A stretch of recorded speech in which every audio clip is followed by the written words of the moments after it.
Welcome to accounts classes. ठीक है, आज हम लोग जो है देखेंगे कैलकुलेटिंग ऑफ कमीशन का सेकंड मेथड। ठीक है, जो है on profits after charging such commission. ठीक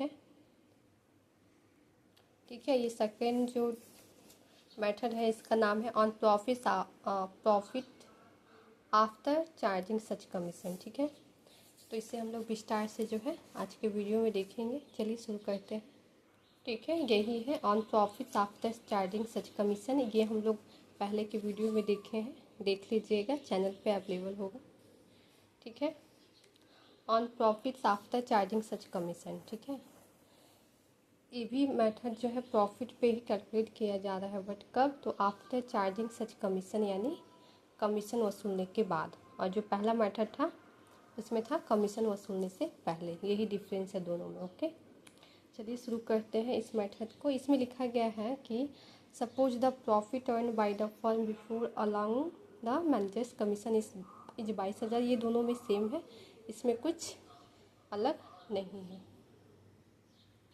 ठीक है, इसमें वही है कि मान लीजिए कि जो फर्म के द्वारा जो लाभ कमाया गया है मैनेजर्स को कमीशन देने से पहले वह 22,000 है। ठीक है, suppose the profit earn by the firm before allowing the managers commission is 22,000।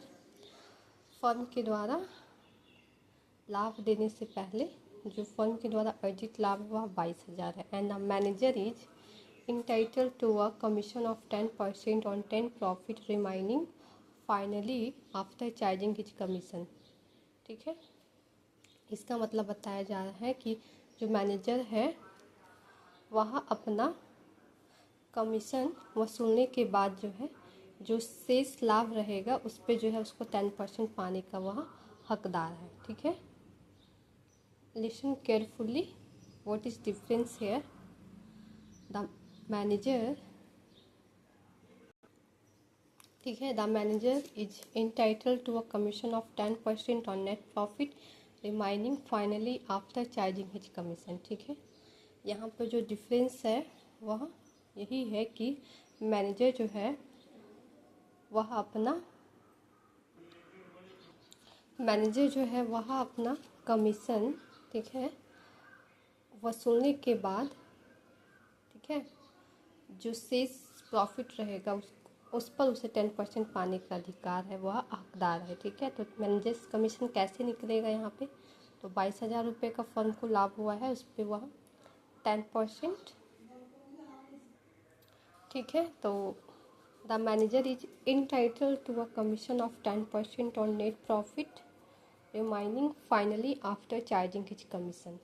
यहाँ इसका मतलब समझाया गया है कि जो मैनेजर है वह अपना कमीशन जो है वसूलने के बाद, ठीक है, आफ्टर चार्जिंग हिज कमीशन लिखा है ना, वसूलने के बाद शेष बचे हुए लाभ पर जो है उसको 10% पाने का अधिकार है। ठीक है, जो 10% जो लाभ बचेगा उसका कमीशन लेने के बाद उस पर भी उसको 10% जो है चाहिए। ठीक है, यहाँ पे लिखा भी गया है मैनेजर्स कमीशन का अमाउंट देख लीजिए, 22,000 रुपये का लाभ हुआ था, उस पर 10% इंटू 10 बाई हो जाएगा 110। ठीक है, तो जब कैलकुलेट कर देंगे तो 2,000 रुपये आ जाएगा। यहाँ पे जानने वाला बात है कि 110 जो है कैसे आया।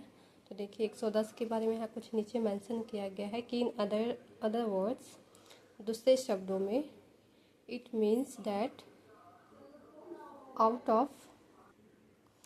Of every 110 rupees of profit the commission will be 10 rupees. ठीक है, जो 10 रुपये का जो कमीशन होगा उससे ही यहाँ पे जो 100 था उसमें 10 ऐड करके दिखा रहा है 110। ठीक है, तो कैसे है क्लियर हुआ कि it means that out of every 110 of profit the commission will be 10 rupees. जितना भी जो प्रॉफिट है 110 रुपये का, उसमें 10 रुपये का जो है कमीशन है, जो कि यहाँ पे ऐड करके दिखा रहा है, तो ये 2,000 हो गया, वो जो कमीशन पहले चार्ज कर लिया था। ठीक है, और यहाँ पे नहीं किया था इसलिए ऐड नहीं किया गया है, इसमें कमीशन चार्ज कर लिया गया था, इसलिए 110 को जो है 100 में 10 जो है जोड़ के दिखा रहा है। ठीक है, क्लियर हुआ? तो यही था आज का टॉपिक, 2 मेथड हम लोग समझे। ठीक है, इसमें कि पहला था on profits before charging such commission और सेकंड है on profits after charging such commission. इससे रिलेटेड क्वेश्चन जो है अगर देखेंगे तो फिर से वीडियो में जो है डिस्कस होगा ये टॉपिक, ठीक है। Okay bye. वीडियो पसंद आए तो लाइक कीजिएगा। See you in the next video.